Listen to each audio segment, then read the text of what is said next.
Sueños cumplidos y logros inesperados. Esta página de nuestro libro de historias se completa con las experiencias del actor Gerardo Laínez.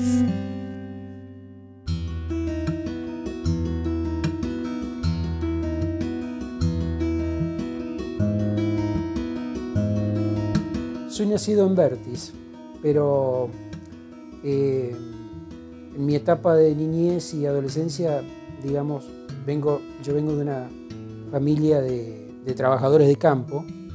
Mi vieja y mi viejo siempre estuvieron en el campo, y eso me llevó a que estuviera en alguna etapa en Vértiz, otra en Speluzzi, donde en su momento Speluzzi era una especie de tierra de los Alaines, ¿no?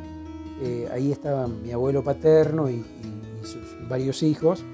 Después de Vértiz estuvimos en Speluzzi, vivimos en un campo también cerca de Castex, hasta en Roosevelt, en la provincia de Buenos Aires, hasta que, bueno, definitivamente hacia los años 70 ya me instalé en Pico y, bueno, nunca más me fui.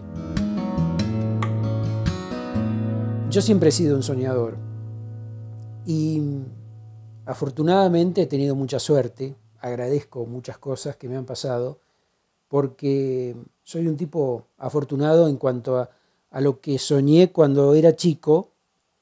En su gran mayoría las cosas que más por ahí esperaba para el futuro de mis días, los he logrado.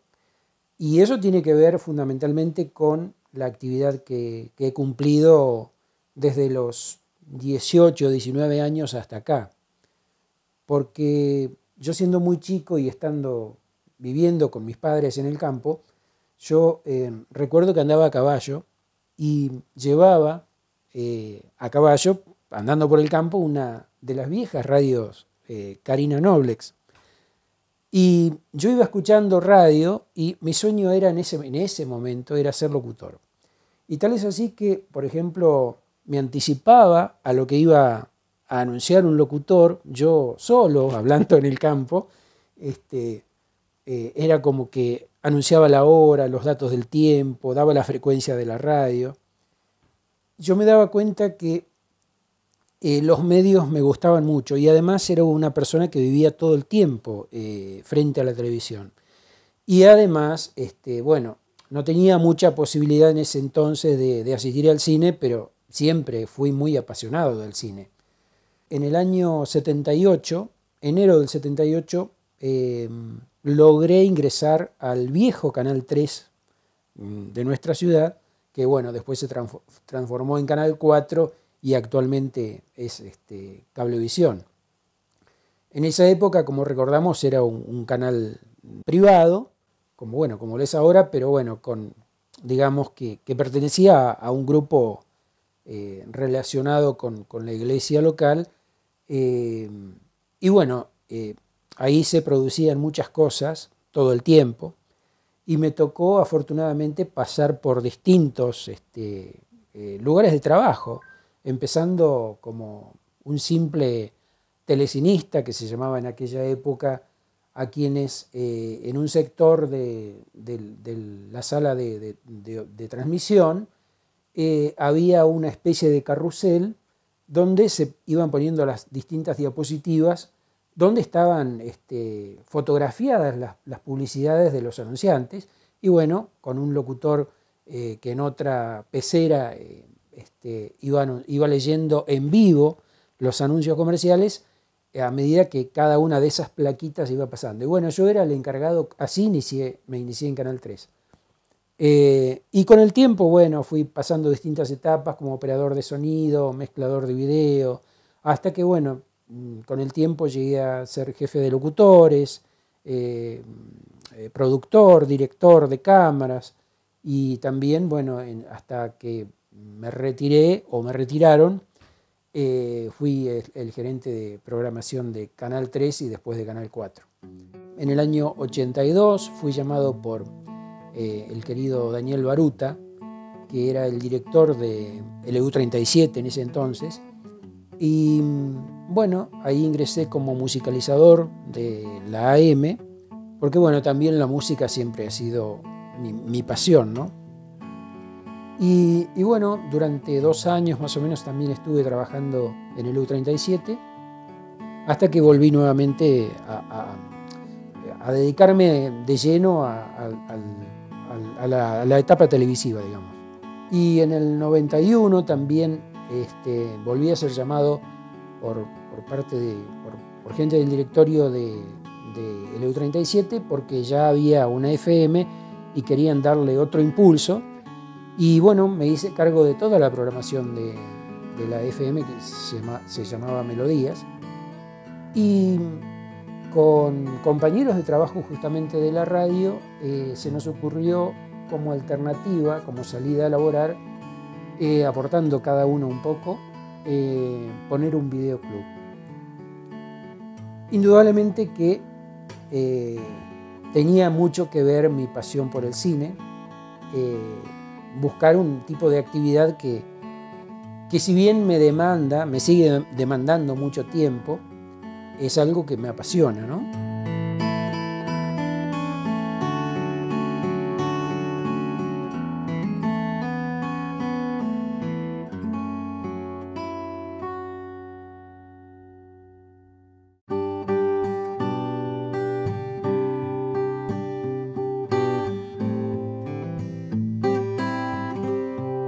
Un día, ya pasados mis 40, estaba buscando como intentar con actuar. Me gustaba la cuestión del teatro.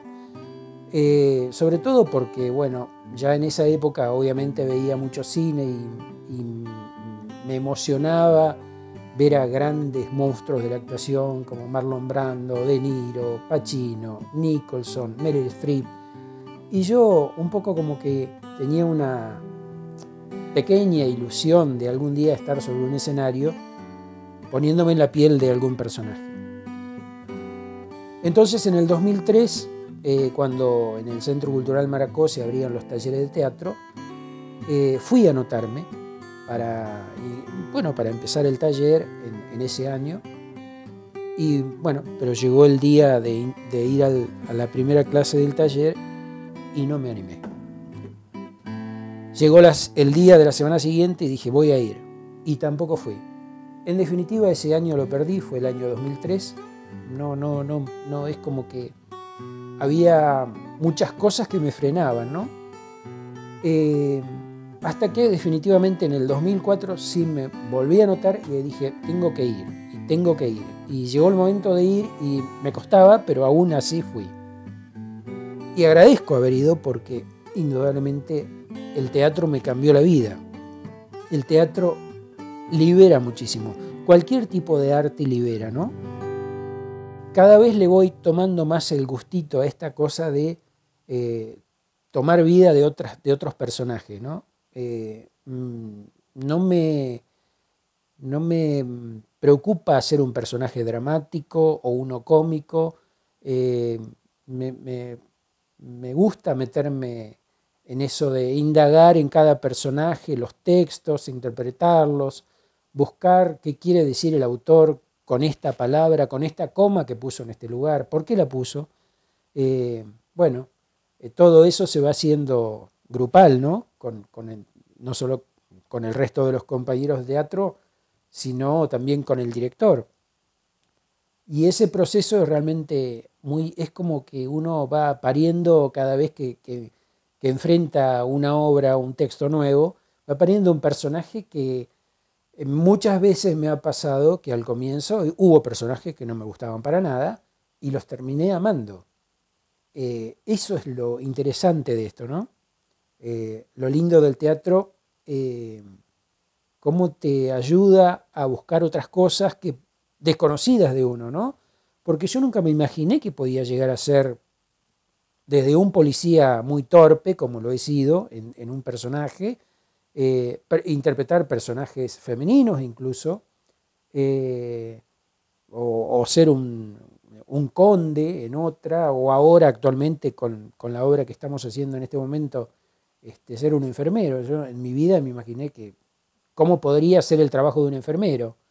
Y bueno, y sin embargo uno va de a poquito buscándole la vuelta, descubriendo cosas nuevas de ese personaje, y realmente es una etapa muy, muy, muy linda. Y después, bueno, cuando la obra se pone a la exposición del público y el público te aplaude, cuando notas que el aplauso es sincero y vienen y te dice gente que no te conoce, que realmente les gustó, bueno, ahí es como que es el premio final como para coronar ese trabajo de tanto tiempo.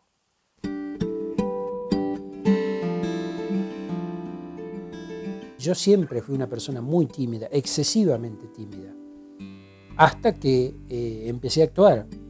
Por eso digo que el teatro me cambió la vida. Yo soy otra persona, hay un Gerardo antes y después del teatro.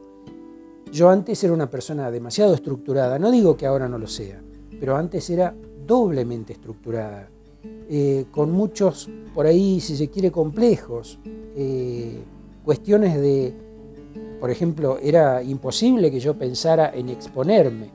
Fíjate qué cosa rara, ¿no? Porque yo desde chico siempre pensaba en profesiones que tienen que ver con el perfil público expuesto, con un perfil alto, ¿no?, de exposición pública. Sin embargo, a mí en esa etapa me costaba horrores por ahí exponerme. No entraba en mi cabeza pararme en un escenario donde las luces te están enfocando exclusivamente a vos y hay una sala repleta esperando a ver qué vas a hacer y qué vas a decir. Nunca me lo imaginaba eso. Sin embargo, a partir del teatro eso cambió, pero rotundamente. Fue como liberarme. Fue un trabajo interno y bueno, un poco también psicológico, que lo hice yo solo. Con perdón del trabajo de los psicólogos, pero yo personalmente creo que no hay mejor psicólogo que el teatro. Me han tocado algunos personajes que los quise desde el primer momento y otros que no tanto. Hay dos personajes que, por la carga dramática que tienen, es muy fuerte ese peso dramático y esos por ahí son los que más me han afectado. El que más me afectó indudablemente es un personaje que hice con el grupo de teatro de la Asociación Italiana, que dirigía Estela Obarrio, que se llama Vuelo a Capistrano, la obra, y es la vida de un pintor que padece una enfermedad. Y bueno, ese estado anímico que debía expresar el personaje que ideó el autor, te digo que terminaba la función y quedaba bastante destruido, más allá entran en juego, en la función entran en juego un montón de cosas, ¿no? Yo no soy una persona que se ponga nerviosa cuando va a empezar una función, pero sí muy ansioso.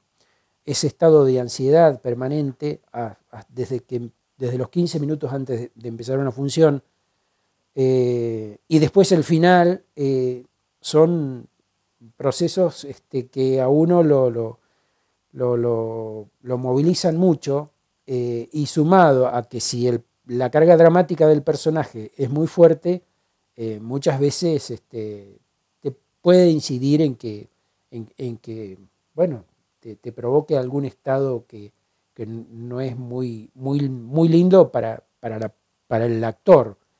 Pero bueno, con el tiempo uno va aprendiendo a despegarse de eso rápidamente. Y otro de los personajes que también es muy fuerte es el que estoy haciendo actualmente, porque es un enfermero, bueno, de los lamentablemente muchos casos que suelen haber en los que maltratan al paciente, ¿no? Y sobre todo a gente anciana. Ese es el personaje duro, fuerte que me ha tocado interpretar en este caso y bueno, hay cosas que por ahí hacen un poquito de ruido, ¿no?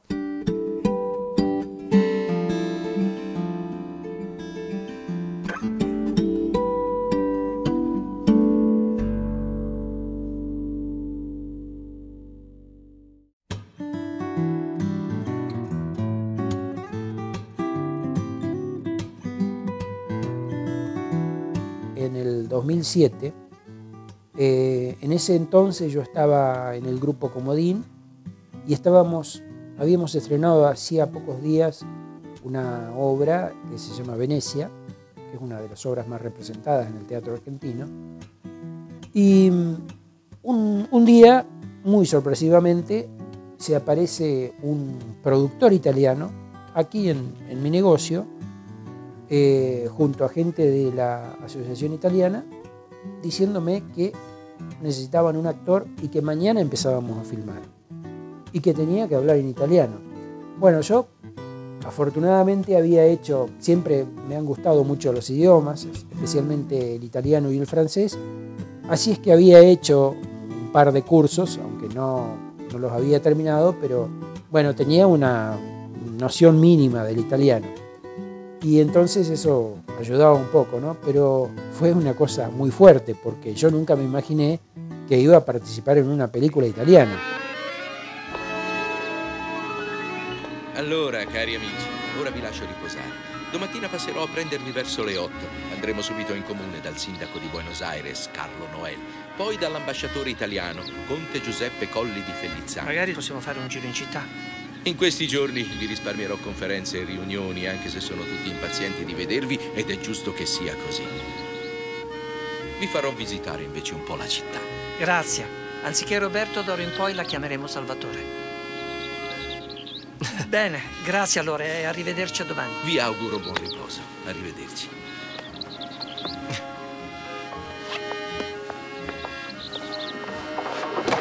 Tuve toda la noche para un poco aprender el texto y durante un par de días estuvimos filmando aquí en La Pampa y después viajamos a Buenos Aires, donde filmamos en la zona de Retiro también, y ahí me tocó hacer a un ingeniero y bueno, fue una experiencia realmente alucinante, porque yo nunca me imaginé primero que iba a filmar una película y menos una película italiana.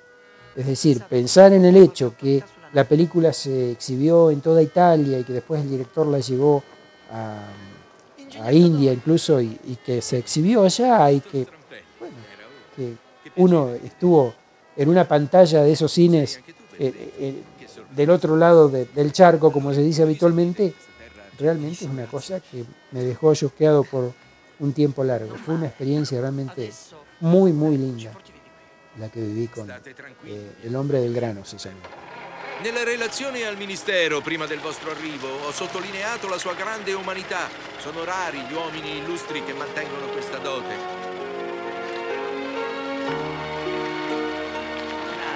Manca soltanto la superficie frumentaria di Buenos Aires, è vero? Lei, Strampelli, è davvero incredibile. Non ho parole. Lei prende nota, regione per regione, della superficie delle culture e delle diverse varietà di grano coltivato.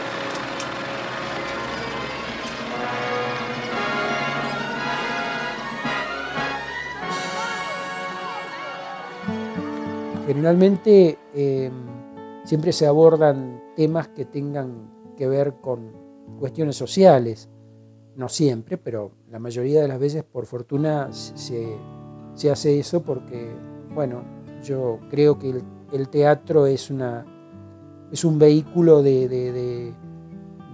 transporta a la gente situaciones que se vivieron en el pasado, se viven en el presente y es como un llamado de atención, ¿no? Lo importante es que una obra de teatro te deje pensando, eso es lo interesante, y que haya aunque sea un pequeño debate después de haberla visto, sobre lo que terminás de ver.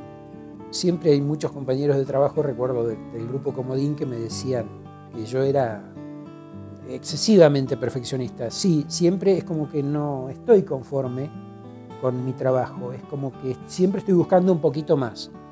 Y eso, bueno, me parece que a la larga sirve, ¿no? Porque si uno de entrada se conformara con lo que hace, no sé, es como quedarse ahí nomás y no animarse a seguir un poquito más, que siempre alguna herramienta, algún tic a ese personaje le vas a encontrar que vos después lo exponés ante el público y si notás que el público le agarró la onda a ese tic y funciona, bueno, es como que lo vas a seguir explotando y bueno, por ahí no exagerando, pero sí aprovecharlo un poquito más a ese tipo de cosas, ¿no?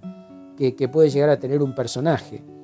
Eso es realmente muy, muy lindo, es un proceso interno del actor que realmente se disfruta, por lo menos yo lo disfruto mucho.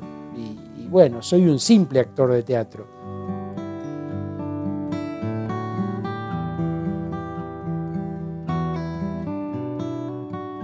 Cuando uno va a hacer un taller de teatro, lo que tiene que pensar sin miedo es que debe animarse a subir a un escenario y memorizar un texto y bueno, e incorporar a ese personaje y luchar contra ese personaje interno, porque uno tiene que olvidarse de ser yo, ¿no? Tiene que sacar a la luz al personaje que está interpretando, que en la mayoría de los casos no tiene nada que ver con la personalidad de uno.